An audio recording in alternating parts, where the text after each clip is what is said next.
ellos no creían en una concesión. Ellos decían que cómo iba a ser posible que San Andrés, como un municipio tan aislado, no íbamos a darle cumplimiento, no íbamos a poder cuidarlo. En el 96 yo no creía en el proceso. A mí me llevó como secretario quizás un año de diálogos y de convencimiento hasta que decidimos que se iba a hacer la política. Yo tenía serias dudas que la gente pudiera hacer el manejo forestal y sobre todo que comprendiera lo que era la conservación de la biodiversidad. Mi impresión ahora es totalmente distinta, ¿verdad? Considero que fue una decisión afortunada en ese gobierno de que pudiéramos dar las concesiones.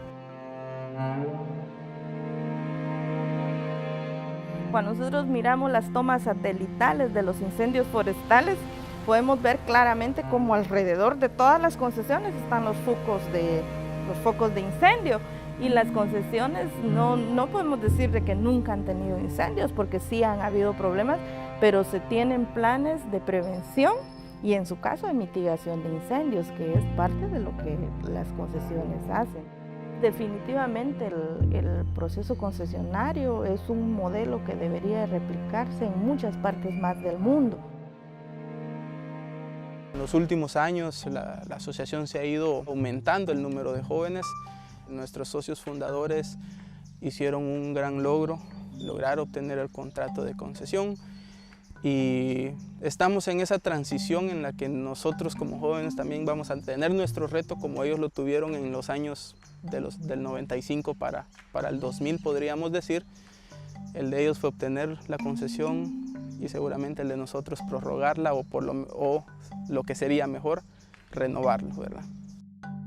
Los contratos de concesión muy claramente especificaban que después de cierto tiempo se tenía que tener una certificación forestal. La certificación forestal no es nada más que la garantía de que los recursos los estamos manejando de manera sostenible.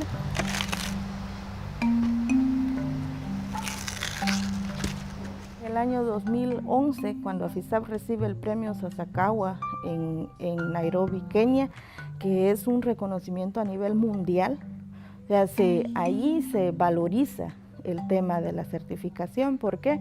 Porque teníamos la garantía de que todos esos años nosotros habíamos estado aplicando el manejo adecuado. Entonces ahora somos caso ejemplar para el mundo. Que el día que llegue un gobierno a Guatemala que quite las concesiones, acabaron las montañas de Petén, porque el Estado no va a poder estar cuidando todo lo que es la biosfera maya. Muchos dicen, si las concesiones no hacen nada, pero si no fueran las concesiones, la montaña no existiera.